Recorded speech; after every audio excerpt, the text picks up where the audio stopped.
Hi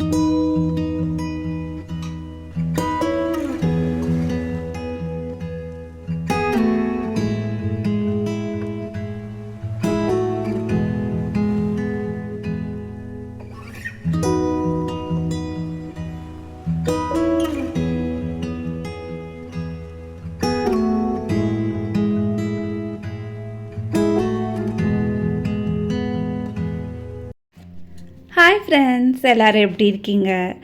so இன்றைக்கி வந்து ஒரு மார்னிங் ரொட்டீன் வீடியோ தான் நம்ம பார்க்க போகிறோம். காலையில் வந்து எப்பயும் போல் எழுந்திரிச்சாச்சு. கொஞ்சம் லேட்டாக தான் எழுந்திரிச்சேன். ஏன்னா வந்து ஒரு 5:30 மணிக்கெலாம் எழுந்திரிச்சா போதும். மித்துன் குட்டிக்கு வந்து 7:25க்கு வேன் வரும்னு சொல்லியிருந்தேன். அதுக்குள்ளே நான் ரெடி பண்ணிவிடுவேன். கொஞ்சம் லேட்டாக எழுந்துக்கிற மாதிரி தான் இருக்குது. ஆனால் கரெக்டாக எனக்கு வந்து வேலை முடிஞ்சிடுது. சரி, இந்த டைமே நம்ம ஃபிக்ஸ் பண்ணிக்கலாம் அப்படின்னு சொல்லிட்டு தான் லேட்டாக எழுந்திரிச்சேன். அன்றைக்கி அவங்க லஞ்சுக்கு வந்து கருப்பு சன்னா கிரேவி பண்ணலாம் அப்படின்னு சொல்லிட்டு முதல் நாளே நான் ஊற வச்சுட்டேன். இந்த சன்னா கிரேவி எப்படி பண்ணுறது அப்படின்னு நான் உங்களுக்கு இந்த வீடியோவில் சொல்கிறேன். ஸோ இது வந்து நம்ம ஒரு 7 விசில் கிட்ட வச்சு எடுத்துக்கலாம். நல்லா கையால் இப்படி மசிச்சிங்கன்னா மசியணும், அந்த அளவுக்கு இருக்கணும். 7 விசில் வந்து கரெக்டாக இருக்கும். இதிலே கொஞ்சம் பட்டை, பிரிஞ்சி இலை போட்டுக்கிட்டேன் நான். அது வந்து வேணும்னா போட்டுக்கலாம், கொஞ்சம் இந்த ஃப்ளேவருக்கு தான் போடுறது. சுண்டல் வேகிறதுக்குள்ளே வெங்காயம், தக்காளி, இஞ்சி, பூண்டு விழுது இதெல்லாம் வந்து நான் ரெடி பண்ணி வச்சுடுவேன். ஸோ இன்றைக்கி வந்து சிம்பிளாக இந்த சப்பாத்தி சென்னா கிரேவியோடு முடிச்சுக்கலாம் அப்படின்னு தான் நான் நினச்சேன் லஞ்சுக்கு. ஆனால் ஒரு 10:30 வரைக்குமே எனக்கு வேலை இருந்தது. கொஞ்சம் இழுத்துட்டேன் நானே. ஒரு அன்பிளான்டாக போயிடுச்சு இன்றைக்கி. எப்பயுமே வந்து இது பண்ணிடணும் அப்படின்னு சொல்லி முதல் நாள் நைட்டே பிளான் பண்ணிவிடுவேன். அன்றைக்கி வந்து கொஞ்சம் அன்பிளான்டாக இருந்ததுனால ரொம்ப வேலை இழுக்கிற மாதிரி தான் இருந்தது. அது என்ன அப்படிங்கிறது நீங்கள் வீடியோ ஃபுல்லாக பாருங்கள், தெரியும். இன்னொன்று என்ன அப்படின்னா, இந்த ஏஜ் பசங்களுக்கு, அதாவது ஒரு 6th 7th அந்த மாதிரி படிக்கிறாங்களே அந்த பசங்களுக்கெல்லாம் ஒரு 4th 5th வரைக்கும் நம்ம என்ன பண்ணி கொடுத்தாலும் எடுத்துகிட்டு போகிறாங்க. அதுக்கப்புறம் ஒரு ஏஜ் வந்துருச்சு அப்படின்னா இது வேணும், அது வேணும், இது நல்லா இல்லை, அது நல்லா இல்லைன்னு 1000 குறை சொல்கிறாங்க. நம்மளாம் வளரும்போது எப்படி இருந்தது அப்படின்னா, நாங்கள் என்ன செஞ்சாலும் நாங்கள் எடுத்துகிட்டு போயிடுவோம். பாதி நேரம் வந்து எங்கள் அம்மா டெய்லியுமே சாப்பாடு தான் வைப்பாங்க. ஆனால் இப்போ பசங்க வந்து அப்படிலாம் கிடையாது. டெய்லி சாதமா இல்லை, வேண்டாம், ஒரு நாள் சப்பாத்தி, ஒரு நாள் பாஸ்தா, நூடுல்ஸு, அந்த மாதிரி. நூடுல்ஸ்லாம் ரொம்ப பண்ணி கொடுக்கறது இல்லை. ஏன்னா மித்துனுக்கு வந்து இப்போ நூடுல்ஸ்லாம் ஒத்துக்கவே மாட்டேங்குது. ஒரு தடவை சாப்பிட்டுட்டு அவனுக்கு அந்த வயிறு சரியில்லாமல் போயிடுச்சு. அதுலேருந்து சாருக்கு ரொம்ப பயம் வந்துருச்சு. அதனால் அந்த ப்ராப்ளம் இல்லை. நான் எப்பயுமே வந்து ஹெல்த்தியாக தான் கொடுப்பேன். ஏதாவது ஒரு ப்ரோட்டீன் சேர்க்குற மாதிரி தான் நம்ம ஃபுட்டு இருக்கும். ஸோ அது வந்து இந்த வீடியோக்காகன்னு இல்லை, ரொட்டீனாகவே நான் அப்படி தான் பண்ணுவேன். இந்த சென்னா கிரேவி வந்து முதல் நாள் சுண்டல் பண்ணலாம் அப்படின்னு வந்து நான் ஊற வச்சுருந்தேன். சரி, ஸ்கூல் விட்டு வந்தோடனே வந்து நம்ம கொடுக்கறதுக்கு. ஸோ அன்றைக்கி வந்து பண்ண முடியல. அதனால மறுநாள் காலையில் சென்னா கிரேவி அந்த மாதிரி தான் பிளான் பண்ணி எடுத்து வச்சிட்டேன் ஃப்ரிட்ஜில். சரி, அதை மறக்காமல் எடுத்து கிரேவி பண்ணிடணும் அப்படின்னு தான் இன்றைக்கி பிளானு. இன்றைக்கி வந்து 4 பேருக்கு நான் லன்ச் வந்து ரெடி பண்ணணும். நிக்கிலுக்கும் சேர்த்து தான் இன்றைக்கி நான் ப்ரிப்பேர் பண்ணுறேன். நான் பண்ணுற இந்த கிரேவி அதெல்லாம் அவனுக்கு ரொம்ப பிடிக்கும். முன்னெல்லாம் எனக்கு இந்த கிரேவிலாம் சரியாக வராதுன்னு வச்சுக்கோங்களேன். சவுத் இண்டியன் அந்த மாதிரி ரெசிபீஸ்லாம் ரொம்ப நல்லா பண்ணுவேன். வடை, இந்த மோர் குழம்பு, அந்த மாதிரி ஐட்டம், கூட்டு, பொரியல். இப்போ எல்லாமே பசங்களுக்காக கற்றுக்கிற மாதிரி தான் இருக்குது. ஒரு தரையும் நான் பண்ணும்போது ஏதாவது ஒரு மிஸ்டேக் பண்ணி தான் நான் கற்றுப்பேன். அதுவும் கல்யாணம் ஆன புதுசுலலாம் பார்த்திங்கன்னா என் சாப்பாடை நானே வந்து சாப்பிட முடியாது. ஒன்றும் தெரியாதப்போ ஒன்று மிஸ்டேக் பண்ணி அப்படி தான் வந்து நான் கற்றுக்கிட்டேன். அப்போ நான் ஒர்க்கிங் வேறு. அதனால் காலையிலேயே சீக்கிரம் எழுந்திரிச்சு சாம்பார் வைப்பேன் பாருங்கள். ஒரு குக்கர் ஃபுல்லாக வச்சுருவேன். ஒரு 3 லிட்டர் குக்கர் ஃபுல்லாக வச்சுருவேன். ஏன் தான் அவ்வளோ வைப்பேன்னு எனக்கே தெரியாது. அந்த சாம்பாரும் தண்ணியாக தான் இருக்கும். அந்த மாதிரி கொடுமையெல்லாம் நடந்திருக்கு. ஸோ அது வந்து ஒரு சிலதெல்லாம் நம்ம பட்டால் தான் தெரியும், இல்லை பட்டு தான் நம்ம தெரிஞ்சுக்கணும். அந்த மாதிரி தான் சமையலும் கூட. ஸோ இப்போப்போ என்ன ரெசிபி கொடுத்தாலும், எவ்வளோ ஐட்டம் பண்ண சொன்னாலும், எவ்வளோ குவான்டிட்டி பண்ண சொன்னாலும் பண்ணிடுவேன் நான். ஸோ அந்தளவுக்கு நமக்கு ட்ரெயின் ஆகிடுச்சு இப்போது. அதாவது எவ்வளோ குவான்டிட்டி அப்படின்னா ஒரு 10-15 பேருக்கு இல்லை ஒரு 50 பேருக்கு அந்த மாதிரி சமைக்க சொன்னால், நான் வந்து ரொம்ப பெருசாக சொல்கிறேன்னு நீங்கள் நினச்சிக்காதீங்க. இப்போ வந்து சுண்டல் நல்லாவே வெந்துருச்சு. இப்போ கையில் எடுத்து இப்படி நம்ம நசுக்குனா மசியணும் அந்த அளவுக்கு. இப்போ இதை வந்து ஒரு 1/2 கப்பு நான் எடுத்து வச்சுருவேன். கடைசியாக வந்து அந்த கெட்டித்தன்மை வர்றதுக்கு இதையே வந்து அரைச்சி நம்ம சேர்த்துக்கலாம். அது சும்மாவே சாப்பிட்றதுக்கு அவ்வளோ நல்லாயிருக்கும் இந்த கருப்பு சன்னா.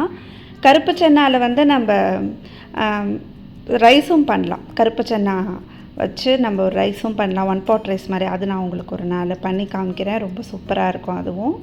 இப்போ இந்த சன்னா கிரேவி பண்ணுறதுக்கு பட்டை, பிரிஞ்சி இலை, சீரகமும் சேர்த்துருக்கேன். அப்புறமா இஞ்சி பூண்டு விழுது, அதெல்லாம் கொஞ்சோண்டு சோம்பு வேணும்னா நீங்கள் சேர்த்துக்கலாம். சோம்பு போட்டிங்கன்னா இன்னும் டேஸ்ட் நல்லாயிருக்கும். அதனால் இப்போ ஒரு 2 வெங்காயம், ஒரு மீடியம் சைஸ் வெங்காயம், ரொம்ப பெருசாக இருந்துச்சுன்னா 1 போதும்.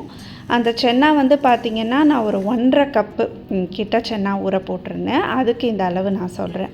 இப்போ வெங்காயம் வந்து ஓரளவுக்கு நல்லா வதங்கட்டும். ஸோ அப்போ மற்ற ஐட்டம்லாம் நான் என்ன பண்ணுவேன் அப்படின்னா, தக்காளி அதெல்லாம் வந்து நான் அரைச்சிக்க போகிறேன். ஸோ இந்த தடவை வந்து இந்த மாதிரி நான் ட்ரை பண்ணேன். எப்பயுமே தக்காளியும் சேர்த்து நான் வதக்கிடுவேன். சரி, அரைச்சி போட்டோம் அப்படின்னா நமக்கு இன்னும் வந்து அந்த கன்சிஸ்டன்சி சூப்பராக கிடைக்கும். அதனால் இப்போ மஞ்சள் பொடி, காஷ்மீரி ரெட் சில்லி, அப்புறமா வெறும் அந்த காரப்பொடி, அது எல்லாமே ஒரு டீஸ்பூன் நான் சேர்த்துருக்கேன். மஞ்சள் பொடி ஒரு 1/4 டீஸ்பூன் போதும். இது வந்து கரம் மசாலா, அது வந்து 1 டீஸ்பூன் நம்ம சேர்த்துக்கலாம். நான் வந்து இந்த மசாலாலாம் ரொம்ப சேர்க்க மாட்டேன், ஏன்னா அது ரொம்ப ஒரு மாதிரி இந்த மசாலா டேஸ்ட்டு ரொம்ப ஜாஸ்தி அடிக்க ஆரம்பிச்சிடும். இப்போ இது வந்து தனியா பவுடர், அது 1 டீஸ்பூன், அப்புறமா சீரக பவுடர் அதுவும் 1 டீஸ்பூன் நான் சேர்த்துருக்கேன். இப்போ தாளிக்கும் போது கொஞ்சம் சோம்பு சீரகம் சேர்த்துருக்கேன். இப்போ அந்த அரைச்ச விழுதை அப்படியே நம்ம சேர்த்துடலாம். இப்போ இதை அரைச்சி போட்டதுனால நமக்கு அந்த கலர் வந்து சூப்பராக கிடைக்கும். தக்காளியும் வந்து நமக்கு நல்ல கலராக இருந்துச்சு. காஷ்மீரி ரெட் சில்லி அது எதுக்கு சேர்க்கறதுனா கலருக்காக தான். உங்களுக்கு அதில் அவ்வளோவா காரம் நமக்கு வராது, அதனால் நம்ம தனியாக காரப்பொடி இருக்கும் இல்லையா, அதுவும் கொஞ்சம் சேர்த்துக்கலாம். இப்போ அந்த சென்னாவை போட்டு நல்ல ஒரு மிக்ஸ் கொடுத்துக்கலாம். இப்போ இந்த சென்னா வந்து நம்ம வேக வச்ச தண்ணியும் வந்து நான் வேஸ்ட் பண்ண மாட்டேன், அந்த தண்ணியும் வந்து இதோட ஆட் பண்ணிட்டேன். நல்ல தண்ணியில் தான் வந்து ஊற வச்சுருந்தேன். அதனால் இப்போது இந்த மிச்சம் ஒரு கப்பில் எடுத்து வச்சுருக்கேன் பார்த்தீங்களா, அதையும் வந்து நான் மிக்சியில் நல்லா அரைச்சிட்டு சேர்த்துப்பேன். இதை சேர்த்த உடனே உங்களுக்கு வந்து நல்லா கெட்டியாயிடும், அந்த கன்சிஸ்டன்சி நமக்கு சூப்பராக கிடச்சிடும். இந்த மாதிரி கிரேவி பண்ணி நீங்கள் ஈவன் ரைஸோட கூட மிக்ஸ் பண்ணி சாப்பிட்டுக்கலாம், அவ்வளோ டேஸ்ட்டாக இருக்குங்க. இப்போ நான் இந்த கிரேவி பண்ணேன் அப்படின்னா அதை தோசை, இட்லி, சப்பாத்தி, சாதம் எல்லாத்துக்குமே எங்கள் வீட்டில் வந்து வச்சு சாப்பிடுவாங்க. மித்தனுக்கு அவ்வளோ பிடிக்கும் இது. இப்போ சப்பாத்தி வந்து இப்போ நார்மலான சப்பாத்தி தான் பண்ணுறேன், மெத்தி லீவ்ஸ் இல்லை. மெத்தி லீவ்ஸ் இருந்துச்சு அப்படின்னா இன்னுமே நல்லாயிருக்கும். அதிலே கொஞ்சம் மஞ்சள் பொடி, காரப்பொடி, மசாலா பொடி எல்லாம் போட்டு நீங்கள் அப்படியே நல்லா பிசையலாம். இதில் வந்து பாலக்கீரை கூட ஆட் பண்ணுவாங்க, அந்த மாதிரியும் நான் ட்ரை பண்ணியிருக்கேன். பாலக்கீரை இருந்துச்சுன்னா நல்லா பிளான்ச் பண்ணிவிட்டு நீங்கள் அதில் ஒரு பச்சை மிளகா, இஞ்சி அதெல்லாம் சேர்த்து அரைச்சிட்டு இந்த கோதுமை மாவு அப்படியே பிசையும் போதே அந்த விழுதியும் போட்டு பிசைஞ்சிங்க அப்படின்னா ரொம்ப டேஸ்ட்டாக இருக்கும். அந்த சப்பாத்தியே நமக்கு க்ரீன் கலரில் இருக்கும், ரொம்ப நல்லது உடம்புக்கு. இந்த கீரை சாப்பிடாத குழந்தைங்களுக்கு அந்த மாதிரி நம்ம ட்ரை பண்ணலாம். ஈவன் பீட்ரூட் சப்பாத்தி, எல்லா வகையான சப்பாத்தியும் நம்ம அப்படியே அரைச்சி சேர்த்து பண்ணுறது தான். ஸோ அதெல்லாம் வந்து நான் இன் ஃப்யூச்சர் வ்ளாக்ஸில் ஒரு ரெசிபியாக நான் உங்களுக்கு ஷேர் பண்ணுறேன். ஒரு 2-3 பேர் கேட்டிருந்தீங்க, லாவண்யா ஏன் வீடியோ போடுறதில்ல, உங்களுக்கும் லாவண்யாவுக்கும் ஏதாவது மிஸ் அண்டர்ஸ்டாண்டிங்கா, ஃபைட்டா அப்படின்லாம். அப்படிலாம் எதுவுமே இல்லைங்க. ஸோ எந்த காலத்துலேயுமே அந்த மதர்லாம் இருக்கவே இருக்காது. அவளும் கொஞ்சம் பிஸியாக இருக்கா ஸ்கூல் ரொட்டீனில், அப்புறமா வீட்டு வேலை அந்த மாதிரி தான். ஸோ வேறு எதுவும் பெருசாக இல்லை. வீடியோ வந்து சேர்ந்து பண்ணக்கூடாது அப்படின்லாம் இல்லவே இல்லை. ஸோ எப்பயுமே ஸ்டார்டிங்லேருந்தே வந்து அந்த மாதிரி தான். ஏன்னா கிட்டத்தட்ட ஒரு 7 to 8 இயர்ஸாக வந்து நம்ம சேனல் ஆரம்பித்து அவ்வளோ வருஷம் ஆகிடுச்சு. இப்போ வரைக்குமே நாங்கள் 2 பேரும் சேர்ந்து தான் இது பண்ணிகிட்ருக்கோம். ஸோ நிறைய பேருக்கு தெரியாது, புதுசாக பார்க்குறவங்களுக்காக நான் சொல்கிறேன். ட்வின்ஸ் வெஜ் கிச்சன்னு சேனல் நேம் வச்சதே 2 பேரும் சேர்ந்து பண்ணணும் அப்படிங்கிறத மாதிரி தான். ஸ்டார்டிங்லலாம் வந்து நிறையா வ்ளாக்ஸ் வந்து சேர்ந்து தான், ஒரே வீடியோவில் 2 பேருமே இருப்போம், அந்த மாதிரி தான். இப்போ அவங்கவுங்க ரொட்டீனில் கொஞ்சம் பிஸியாக இருக்கிறதுனால எடுக்க முடியல, வேறு ஒன்றும் இல்லை. சீக்கிரமே வந்து அவளும் வீடியோ போடுவாள். ஸோ 2 பேரும் சேர்ந்தே வீடியோ போடலாம் அப்படின்னு சொல்லிட்டு ஒரு வீடியோ பிளான் பண்ணியிருக்கோம் நாங்கள். அதை நீங்கள் வரும்போது பாருங்கள். ஏன்னா அப்பா அம்மா வந்திருக்காங்க இல்லையா, அப்பா அம்மாவோட சேர்ந்து ஒரு வீடியோ எடுக்கலாம் அப்படின்னு சொல்லிட்டு. அப்பாவும் அம்மாவும் இன்னும் ஒரு 1 வீக் வந்து நம்ம கூட தான் இருப்பாங்க. நானும் ரொம்ப நாளாக கூப்பிட்டுட்ருக்கேன், ஏன்னா அவங்க வந்து ஒரு 3 மந்த்ஸ் முன்னாடி வந்தாங்க. ஜான்வரியில் கிளம்பினாங்க. அதுக்கப்புறமா வந்து தங்கவே இல்லை. அப்பா வந்து இப்போ பழையபடி ஆகிட்டார், நார்மல் ஆகிட்டார். அதனால் அவர் பேக் டு ரொட்டீன், அவரோட வேலையில் பயங்கர பிஸியாக இருக்கார். அம்மாவும் வந்து அவங்க ரொட்டீனில் பிஸியாக இருக்காங்க. ஸோ அதுதான் இங்கே வந்தே ஆகணும் அப்படின்னு சொல்லிட்டு வலுக்கட்டாயமாக இந்த தடவை வந்து நான் வர சொன்னேன். ஏன்னா அப்பாவுக்கு வந்து பேக் டு ரொட்டீனாக அதனால் வேலைக்கு போக ஆரம்பிச்சிட்டாரு. ஸோ அதில் பிஸியாக இருக்கிறதுனால வரவே முடியல. ஏன்னா சடனாக ஏதாவது பூஜை வேலை வரும், அதனால தான். மற்றபடி வந்து வரக்கூடாது அப்படின்லாம் எதுவுமே இல்லைங்க. ஸோ எல்லார் வீட்லேயுமே ப்ராக்டிக்கலாக நம்ம திங்க் பண்ணணும். ப்ராக்டிக்கலாக வந்து யாருமே ரொம்ப நாள் வந்து பொண்ணு வீட்டில் இருக்கவே மாட்டாங்க. நம்ம என்ன தான் வந்து அவங்கள்ட்ட நம்ம சொன்னாலுமே, இல்லைம்மா அதெல்லாம் நல்லா இருக்காதும்மா அப்படின்னா ப்ராக்டிக்கலாக அப்படி தானே எல்லாருமே சொல்லுவாங்க. அதுதான் ரீசன், வேறு ஒன்றும் பெருசாக எதுவுமே இல்லை. ஸோ நான் வந்து ஸ்டார்டிங்கில் சொன்னேன் பார்த்தீங்களா, சப்பாத்தி கிரேவி மட்டும்தான் நான் பிளான் பண்ணேன் அப்படின்னு சொல்லிட்டு. அதோட முடியலைங்க அன்றைக்கி சமையல். தோசை வேற போட ஆரம்பிச்சிட்டேன். அதுக்கப்புறமா சமையல் வேற பண்ணணும் அப்படின்னு. சாதம் வைக்கணுமே, காய் பண்ணணுமே, ஏதாவது ஒரு கிரேவி செய்யணுமே, அந்த ஒரு ஞாபகமே இல்லை எனக்கு. ஸோ அன்றைக்கி என்ன ஆச்சுன்னே தெரியல. ரொம்ப கன்ஃபியூஸ்டாக இருந்தது. சப்பாத்தி பண்ணி முடிச்சுட்டு அதுக்கப்புறம் கடகடன்னு மற்ற வேலையும் ஸ்டார்ட் பண்ணணும்னு மைண்டில் ஓடிட்டே இருந்தது எனக்கு. ஸோ 2 பசங்களுக்குமே இந்த சப்பாத்தி கிரேவி வச்சுட்டேன். அந்த கன்சிஸ்டன்சி வந்து செமையாக வந்துருந்தது, அவ்வளோ டேஸ்ட்டாக இருந்தது. ஸோ இது மாதிரி இருந்துச்சு அப்படின்னா நம்ம ரைஸோடலாம் மிக்ஸ் பண்ணி சாப்பிட்டுக்கலாம். இப்போ வெறும்னா வந்து ஜீரா ரைஸ் அந்த மாதிரி பண்ணிவிட்டு நீங்கள் இது கிரேவி வச்சா போதும், ரொம்ப டேஸ்ட்டாக இருக்கும். அந்த மாதிரி கூட நான் ட்ரை பண்ணியிருக்கேன். இது வந்து நம்ம ஆப்பத்துக்கும் நல்லாயிருக்கும். கடலைக்கறின்னு சொல்லுவோம் இல்லையா, அந்த டைப் தான் இது. கடலைக்கறி தேங்காய் பால் பண்ணுவாங்க இல்லையா. ஸோ நான் வந்து பண்ணியிருக்கேன். ஆப்பம், கடலைக்கறி, தேங்காய் பால் அந்த மாதிரி ரெசிபிலாம் பண்ணுவேன். இப்போ தான் கொஞ்சம் பண்ணுறதில்ல, திரும்ப வந்து ஆரம்பிக்கணும் அதெல்லாம். இப்போ வைக்கிறதுக்கு முன்னாடி கொஞ்சம் அதில் ஒரு நெய் விட்டோம் அப்படின்னா நல்லா வாசனையாக இருக்கும். கொஞ்சம் காரமாக இருந்தாலும் கொஞ்சம் செட்டிலாக இருக்கும் சாப்பிட்றதுக்கு. பசங்களும் வந்து ரொம்ப விரும்பி சாப்பிடுவாங்க. டெய்லியுமே ரைஸ் கொடுக்காம இந்த மாதிரி நம்ம கொஞ்சம் டிஃப்ரெண்ட்டாக ட்ரை பண்ணலாம்.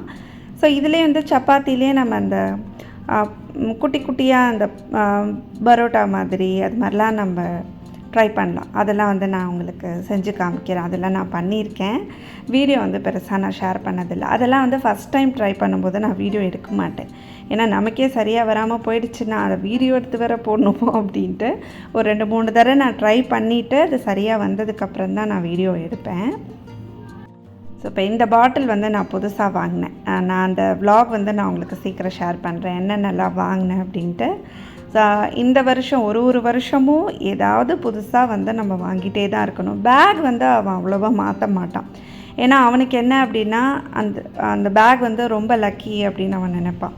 அவன் வந்து ஒரு 2 இயர்ஸாகவே ஒரே பேக் தான் எடுத்துகிட்டு போயிட்டுருக்கான். ஏன்னா எனக்கு அந்த பேக்கில் ரொம்ப லக்கிமா, அது உள்ளே கொஞ்சம் கிழிஞ்சு போயிருக்கு, வேறு வாங்கி தரேன்டா, இல்லை வேணவே வேணாம் அப்படின்னு சொல்லிட்டான்.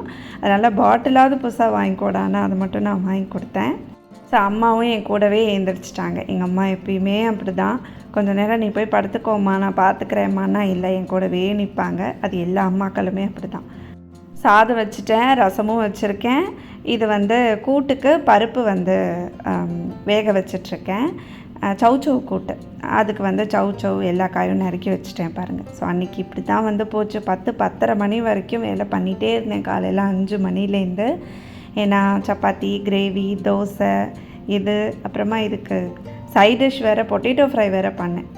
ஸோ அவ்வளோ பண்ணேன் அன்றைக்கி. ஏன்னா தக்ஷு குட்டிக்கு வந்து மத்தியானம் லஞ்சு மாதிரி சாப்பாடு கொடுத்தா தான் சாப்பிடுவான். சப்பாத்தி வந்து பார்த்திங்கன்னா நான் ஸ்நாக்ஸ்க்கு வச்சுட்டேன். சப்பாத்தி ஜாம் வச்சா சாப்பிட்ருவான். இந்த கிரேவி சாப்பிடுவானோ என்னவோ அப்படின்னு எனக்கு மைண்டில் ஓடிட்டே இருந்தது. அதனால தான் சரி நம்ம கொஞ்சம் ரைஸும் வச்சுக்கலாம். சப்பாத்தி மட்டும் சாப்பிட்ட மாதிரியே இருக்காது. நம்ம சவுத் இந்தியனுக்கு அந்த மாதிரி தான், எப்பயுமே நமக்கு கொஞ்சம் சாதம் சாப்பிட்டா தான் ஃபில்லிங்காக இருக்கிற மாதிரி இருக்கும். அதனால தான் சரி சமையலும் அன்றைக்கி கையோடு முடிச்சிட்டேன். ஸோ இந்த மாதிரி தான் அன்றைய நாள் வந்து எனக்கு போச்சு. அந்த கூட்டு வச்சுருக்கேன் இல்லையா, அந்த உருளி வந்து 2-3 பேர் கேட்டிருந்தீங்க எங்கே வாங்கினீங்கக்கா அப்படின்ட்டு. இது வந்து எங்கள் மாமியார் சரவணா ஸ்டோர்ஸில் எனக்கு வாங்கி கொடுத்தாங்க. அது ரொம்ப சூப்பராக இருக்குங்க. இப்போ கீரை பண்ணுறேன், கூட்டு பண்ணுறேன்னா அதில் தான் நமக்கு ஈஸியாக இருக்கும். கீரைலாம் நமக்கு கொஞ்சம் இந்த மாதிரி அணவாக இருக்கிற பாத்திரம் தான் கடையிறதுக்கு ஈஸியாக இருக்கும். வத்தக்குழம்பு, சாம்பார் எல்லாமே நான் அதில் தான் பண்ணுவேன். அது வந்து எனக்கு கரெக்டாக இருக்கும் அளவு. ஒரு 5 பேர் கூட நம்ம சமைக்கலாம். அதில் வத்த குழம்புலாம் நான் நிறையா வைப்பேன். எப்பயுமே நல்லா ஒரு 2 நாள் வச்சு சாப்பிட்ற மாதிரி தான் வைப்பேன். நல்லா சுண்ட வைப்பேன்.